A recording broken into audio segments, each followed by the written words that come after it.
अगर आपने हमारे YouTube चैनल को अब तक सब्सक्राइब नहीं किया है तो आपको यहाँ सब्सक्राइब बटन दिख रहा है, इस पर आप क्लिक कीजिए और हमें सब्सक्राइब कर लीजिए। और साथ ही साथ इसके सामने एक नोटिफिकेशन बेल आ रहा है, इसे भी आप इनेबल कर दीजिए ताकि आपको तुरंत नोटिफिकेशन मिले जब भी हम कोई नई वीडियो अपलोड करें।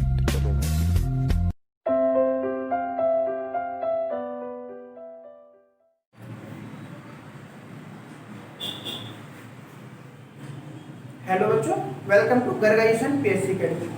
तो बच्चों कैसे हैं आप लोग सभी? आई होप कि आप लोग सभी बहुत अच्छे होंगे और घर में मन लगा करके पढ़ रहे होंगे। तो बच्चों आज का जो हमारा टॉपिक है वह है तुर्कों का उदय एवं भारत पर आक्रमण। बच्चों यह जो क्लास है, यह क्लास उन सभी बच्चों के लिए इम्पोर्टेंट है जो कि रेलवे का एग्जाम दे रहे हैं या फिर आईएएस प्री की प्रिपरेशन कर रहे हैं, एमपीपीएससी प्री, एमपीपीएससी मेंस एवं एमपी पुलिस का एग्जाम, एमपी एसआई का, इसके अलावा एमपी फॉरेस्ट का जो एग्जाम बच्चे देने वाले हैं उन सभी के लिए बहुत इंपॉर्टेंट होने वाला है। तो जो भी बच्चे कंपटीशन की प्रिपरेशन कर रहे हैं, गवर्नमेंट जॉब की एग्जाम की प्रिपरेशन कर रहे हैं, उन सभी के लिए बच्चों के लिए ये जो वीडियो है बहुत ही इंपॉर्टेंट रोल प्ले करने वाला है। तो बच्चों ऐसे जो बच्चे हैं सभी बच्चे हमारे वीडियो में अंत तक बने रहें और ये वीडियो आपको यदि पसंद आती है इस वीडियो को लाइक करें, कमेंट करें और यदि आपने हमारे चैनल को सब्सक्राइब नहीं किया है तो हमारे चैनल को सब्सक्राइब जरूर करें। सब्सक्राइब कैसे करना है बच्चों? इसके लिए हमारा वीडियो जब स्टार्ट होता है तो स्टार्ट में आपको कुछ इंस्ट्रक्शन दिए जाते हैं, तो उस इंस्ट्रक्शन को फॉलो करें तो आप हमारे चैनल को सब्सक्राइब कर लेंगे। ठीक है बच्चों, तो चलते हैं अपनी क्लास की तरफ। तो बच्चों आज का जो हमारा टॉपिक है तुर्कों का उदय एवं भारत पर आक्रमण। लास्ट क्लास में हमने क्या पढ़ा था बच्चों? अरब। ठीक है, अरबों का भारत पर आक्रमण एवं अरबों की सिंधु विजय, इस टॉपिक को हमने कवर किया था। उसके बाद हमने क्या पढ़ा था बच्चों? ठीक है, जो हमारा मध्यकालीन भारत का इतिहास है उसकी हमने प्लेलिस्ट जनरेट कर दी है।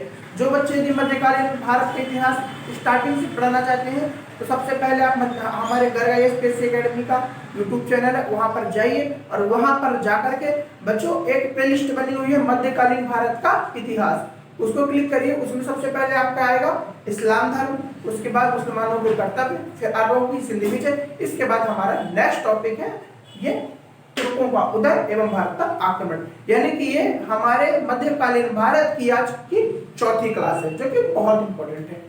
देखो बच्चों, सबसे पहले अरब आए अपने यहाँ और आक्रमण किए, आक्रमण करने के बाद यहाँ से विजय किए और जो धन था लूट के लिए। नेक्स्ट जो था बच्चों वो था तुर्कों का उदय। सबसे पहले देखो तुर्कों का उदय क्यों पढ़ रहे हैं? ठीक, इसलिए पढ़ रहे हैं बच्चों क्योंकि जो भारत में जो भी दिल्ली सल्तनत का निर्माण होता है वह तुर्की सत्ता के थ्रू ही होता है। जो तुर्क आते हैं भारत में, ठीक, उन्हीं के अनुसार उन्हीं के जो गुलाम रहते हैं, दास कह लीजिए, वो क्या करते हैं? तुर्क सत्ता का निर्माण करते हैं। इसलिए बच्चों सबसे पहले हम तुर्कों का उदय पढ़ेंगे, उसके बाद आक्रमण पढ़ेंगे। तो तुर्क थे क्या? तो तुर्क बच्चों जो थे वो मध्य एशिया की एक खाना बदोश जनजाति थी। खाना बदोश क्या किसे कहते हैं बच्चों? देखो पहले के जमाने के जो पहले के समय के एंशिएंट इंडियन के जो लोग थे वो क्या करते थे, जो आदि मानव जिसको अपन बोलते थे, वो क्या करते थे? खाना बदोश लाइफ जीते थे। कैसा? यानी कि खाना की तलाश में, फूड की तलाश में काफी दिनों तक, लॉन्ग टाइम तक क्या करना पड़ता था? एक स्थान से दूसरे स्थान तक उनको जाना पड़ता था और खाना के लिए बहुत ही उनको परिश्रम करनी पड़ती थी। फूड के लिए जैसे शिकार करना है, ठीक है, एग्रीकल्चर करना है, इन सब सभी कामों के लिए इनको क्या करना पड़ता था? एक स्थान से दूसरे स्थान तक इनको जाना पड़ता था। क्योंकि कौन सी जनजाति थी बच्चों? खाना बदोश जनजाति थी। समझ में आया? यानी कि ये निरक्षर थी, बस खाना खाना और सो जाना, इनके दो ही काम थे। इतना आप समझ गए होंगे। अब बच्चों ये जो खाना बदोश जनजाति थी तो इन्होंने क्या किया? एक ट्राइब्स थी, नॉर्मली अपनी लाइफ जीती थी। 8वीं शताब्दी में इन्होंने क्या किया? इस्लाम धर्म को स्वीकार कर लिया। जब इन्होंने इस्लाम धर्म को स्वीकार किया तो इस्लाम की जो भी चीजें थी धर्म से संबंधित उनको इनको फॉलो करने लगे और धीरे धीरे क्या करने लगे?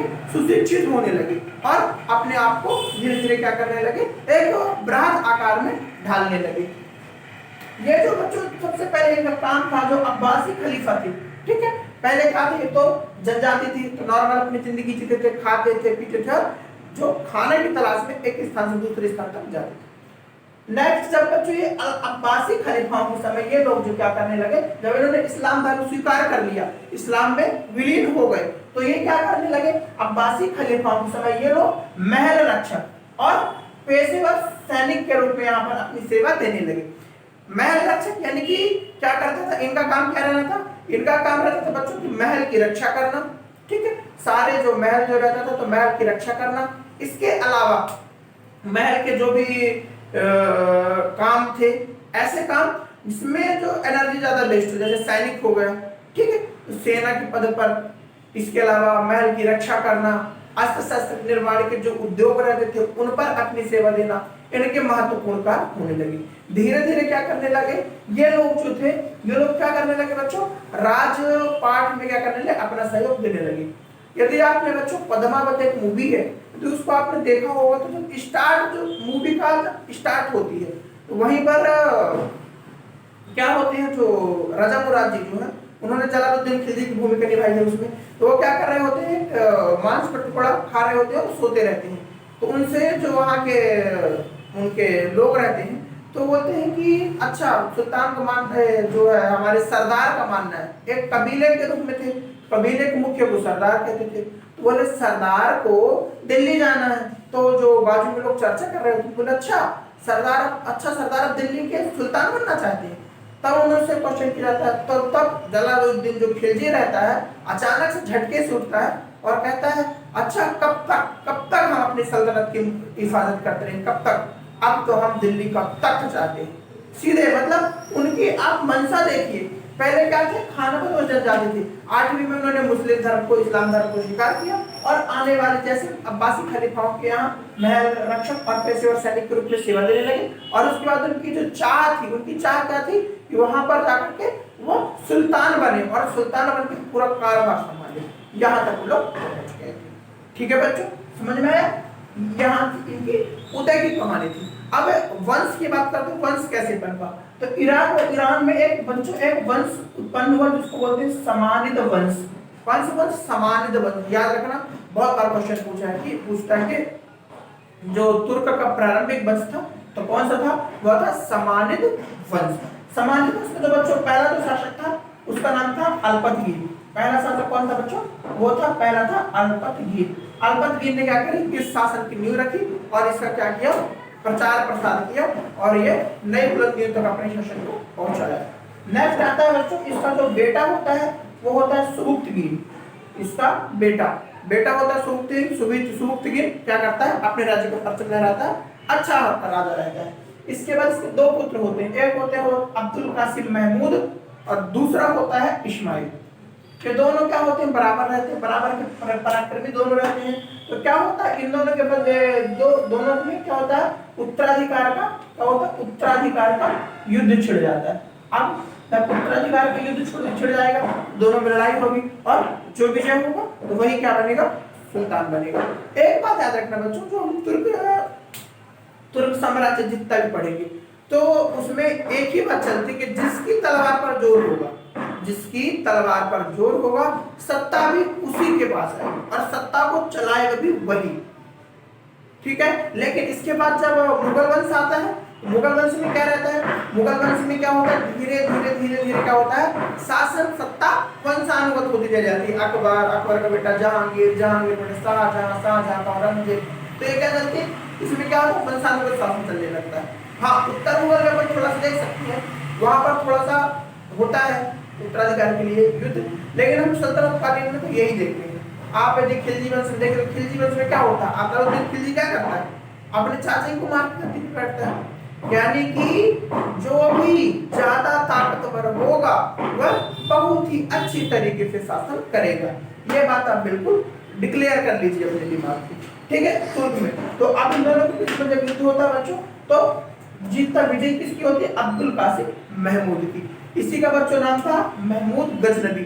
महमूद गजनबी था बच्चों बहुत ही कट्टर कह लीजिए और बहुत ही खतरनाक शासक था। मतलब इसके मन में हृदय जो दया का भाव था बिल्कुल भी नहीं था, बहुत ही क्रूर शासक था। जब यह भारत में आता है ना, भारत को पूरे भारत को रोन डालता है, तहस नहस कर देता है।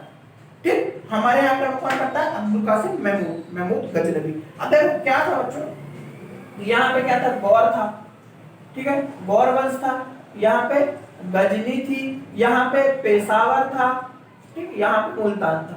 अब होता क्या है बच्चों, ये एक शासक कहाँ का था, ये गौर का वंश यहाँ शासन करता था। ये कहाँ शासन कर रहा था, महमूद गजनवी, गजनी में। अब इसके पास यहाँ तो जा नहीं सकता क्योंकि यहाँ अपने वाले लोग हैं, ठीक है, वो लोग भी ज्यादा ताकतवर होंगे, तो उसने निशाना कहाँ पे बनाया, भारत को, भारत के जो पेशावर मुल्तान, ये पहले क्या था, भारत जो था अफगानिस्तान पाकिस्तान सब एक था, इसलिए अपना निशाना पेशावर मुल्तान में इसने बनाया। अब बच्चों अपन थोड़ा सा अब अपनी जो लिए इम्पोर्टेंट होने वाला है तो कौन है, महमूद गजनवी ही है, ठीक है, महमूद गजनवी, इसका फुल नाम क्या था, अब्दुल कासिम महमूद था। अब बच्चों महमूद गजनवी के बारे में अपन चलते हैं। तो महमूद गजनवी था, इसने जो शासन किया 998 ईस्वी से लेकर के 1030 ईस्वी तक, 998 ईस्वी से लेकर के 1030 ईस्वी तक इसने शासन किया। एक बात याद रखना बच्चों, जो महमूद गजनवी था वह पहला मुस्लिम सुल्तान था जिसने सुल्तान की उपाधि धारण करी थी। मैंने लास्ट लेक्चर पे बताया था कि एक जो व्यक्ति होता है उसको सुल्तान की उपाधि को धारण करने के लिए क्या करना पड़ता है, बताइए, कमेंट बॉक्स में लिखिए आप। एक जो व्यक्ति है उसको सुल्तान बनना है तो क्या करता है, खलीफा से अनुमति लेता है। खलीफा क्या करता है, खलीफा एक पूरे खिलाफत साम्राज्य का, मुस्लिम साम्राज्य का एक मेन जो है, जो मेन बादशाह होता, मेन राजा है, खलीफा है। और पूरे जो अपने देश में उसके अंतर्गत किसी को शासन करना है तो उनको क्या कहते था, क्या करना पड़ता था, खलीफा से अनुमति लेना पड़ता था। तो जो महमूद गजनवी था पहला सुल्तान था, इसने क्या करी थी, खलीफा से अनुमति ली थी और फिर सुल्तान की उपाधि धारण करी थी। तो बिल्कुल याद रखना है क्योंकि एक्चुअली होता क्या है, जनरली जो अपन जब गुलाम वंश में जाते हैं तो गुलाम वंश में क्या होता है, अपन पढ़ते हैं तो जितने वक्त को तो वह शासक नहीं बनता, शासक नहीं बनता, इसलिए वो क्या करता है, सिपह सलार, ठीक है, सिपह सलार की उपाधि लेता है क्योंकि वो सुल्तान रहता नहीं है, समझ रहे हैं। इसके बाद सुल्तान की उपाधि कौन लेता है, इल्तुतमिश अपनी दास्ता को अंत करके सुल्तान की उपाधि को धारण करता है। तो जनरली दिमाग में क्वेश्चन क्या जनरेट होता है, किसने उपाधि ली थी, इल्तुतमिश ने ली थी, लेकिन इल्तुतमिश ने नहीं ली थी। सबसे पहले मुसलमानों में सम्राट सुल्तान की उपाधि धारण करने वाला एक ही व्यक्ति था, वह था महमूद गजनवी, या फिर उसका दूसरा नाम है अब्दुल कासिम महमूद, अब्दुल कासिम महमूद, ठीक है बच्चों। तो एक इंपॉर्टेंट है। अब ये क्या करता है बच्चों, इसका जो टाइम पीरियड है 998 से लेकर के 1030 ईस्वी तक राजा बनता है। 998 ईस्वी में क्या करता है, अपने गजनी के अंतर्गत साम्राज्य करता है और वहीं पर राजपाट संभालता है, ठीक है। लेकिन जब आगे आता है बच्चों, तो आगे में क्या होता है, जब यह 1000 के एक के करीब होता है तो ये पहला आक्रमण भारत पे करता है। कौन सा आक्रमण बच्चों, पहला आक्रमण भारत में करता है। यह हिंदू शाही राजा जयपाल के विरुद्ध आक्रमण करता है। महमूद गजनवी ने बच्चों 1027 एडी तक, 1000 से 1027 एडी तक भारत पर 17 बार आक्रमण किया है। कितने बार आक्रमण किया बच्चों, 17 बार। बहुत इंपॉर्टेंट क्वेश्चन है, बहुत बार पूछता है कि महमूद गजनवी ने कितने बार आक्रमण किया भारत, तो याद रखना 17 बार आक्रमण किया।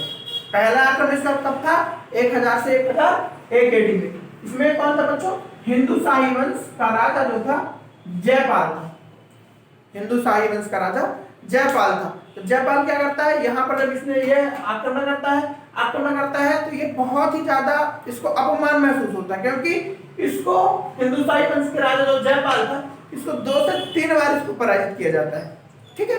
तो ये बहुत अपमानित महसूस करता है। हाँ, लेकिन एक बात याद रखना, महमूद गजनवी इसको मारता नहीं, इसको अपमान महसूस होता है, इसको गिल्टी फील होती है कि मैं 3 बार हारा, भारत की रक्षा नहीं कर पाया, इसलिए क्या करता है, सुसाइड कर लेता है, नदी में जाकर के आत्महत्या कर लेता है, ठीक है बच्चों। तो भी याद रखना, इसको पराजित तो किया लेकिन मारा नहीं, इसने सुसाइड किया जयपाल। नेक्स्ट आता है बच्चों 1005 एडी में, यहाँ पर उसने अब मुल्तान में आक्रमण करता है। यहाँ पर जो शासक था अब्दुल फतेह दाऊद यहाँ का शासन था। अब यहाँ पर होता क्या बच्चों, अब्दुल फतेह दाऊद था, इसने जब देखा कि जयपाल को इसने 3 बार पराजित किया, 3 बार इसको बहुत खतरनाक तरीके से पराजित किया था, ठीक है, और भीषण मात्रा में लूटपाट करी थी और लूटपाट में गजनी ले गया था, तो बहुत डर गया था। इसने क्या किया, इसने युद्ध करने की बात ही नहीं करी, उसने आत्मसमर्पण कर दिया, स्वयं हार मान ली कि मैं हारता हूं, आप विजय श्री ग्रहण करें, और बहुत सारे उपहार देकर उनको विदा किया। तो आत्मसमर्पण करता है, ये भी याद रखना। 1005 में जो अब्दुल दाऊद है तो क्या करेगा, आत्मसमर्पण करता है, ना तो मरता है ना ही इसके बीच में युद्ध होता है। नेक्स्ट बच्चों शासक जो है वो है 1800 में हिंदू शाही वंश का राजा था आनंदपाल, ठीक है। ये कौन है बच्चों, आनंदपाल। आनंदपाल जो था आक्रमण करता है, लड़ता है, ठीक है, और युद्ध में हार जाता है, युद्ध में मारा जाता है। इसके बाद नेक्स्ट बच्चों 1012 से 1013, ये बहुत इंपॉर्टेंट है। यहाँ पर थानेश्वर में जो शासक थे राजा राम, वहां पर आक्रमण किया जाता है। थानेश्वर के जो शासक थे वो थे राजा राम। यहाँ पर बहुत अच्छे मंदिर है, तो इन्होंने यहाँ पे मंदिरों को उन्होंने क्या किया, तोड़ डाला। जो महमूद गजनवी था उन्होंने मंदिरों को वहां पर तोड़ डाला और भीषण मात्रा में मंदिरों से लूटपाट करी। तो हिंदू कल्चर में क्या था, मंदिरों में ज्यादा चढ़ावा चढ़ता था, तो वहां का सारा चढ़ावा उसने लूट लिया। कहाँ का, थानेश्वर का, राजा राम, ठीक है, तो राजा राम वहां का शासक था। नेक्स्ट आक्रमण होता है 1819, यहाँ पे कन्नौज में गुर्जर प्रतिहार वंश चल रहा था, वहां के राजा थे गुर्जर प्रतिहार वंश के राज्यपाल क्या किया, जब उसको पता चला इसने थानेश्वर के मंदिरों को लूटा, वहां पर पूरी भीषण मात्रा में उसने क्या करी है, मारकाट करी है, बहुत ज्यादा रक्त था, मतलब इतना खतरनाक था कि सीधे जो आता था ना, तो इसकी तलवार है, तो इतिहासकार कहते हैं कि इसकी 2 मुही तलवार थी, यानी कि ये तलवार थी यहाँ से भी काटती थी और यहाँ से, जैसे सपोज मैं बनाना चाहूँ तो ऐसे थी, यहाँ पे भी धार रहती थी, यहाँ पे यानी कि 2, और यहाँ पे नोक रहती थी, यहाँ से सीधे क्या करता था, यहाँ नोक से भी आक्रमण करता था, लेफ्ट हैंड और राइट हैंड दोनों में क्या थी, इसकी धार दोनों साइड से क्या करता था, काटता था, तो यूं काटते जाता था, तो बहुत ज्यादा क्रूर आक्रमण करता था। जब इसको पता चलता है, जो शासक थे यहाँ पे राज्यपाल की, कन्नौज का शासक, ये बहुत ही खतरनाक है महमूद गजनवी, तो क्या करता है, भाग जाता है वहां से, तो क्या करता है, भाग जाता है, वो युद्ध करता ही नहीं, ठीक। तो फिर जब वो भाग गया, अब उसे भाग गया तो वहां पर फिर अब तो राजा ही नहीं है, तब तो तरीके से ढंग से जितने घर से पैसा रुपए सब कुछ लूट डाला वहां पर 1018 से 19 में। फिर नेक्स्ट में 1020-21 में आता है, कलिंजर पे आता है।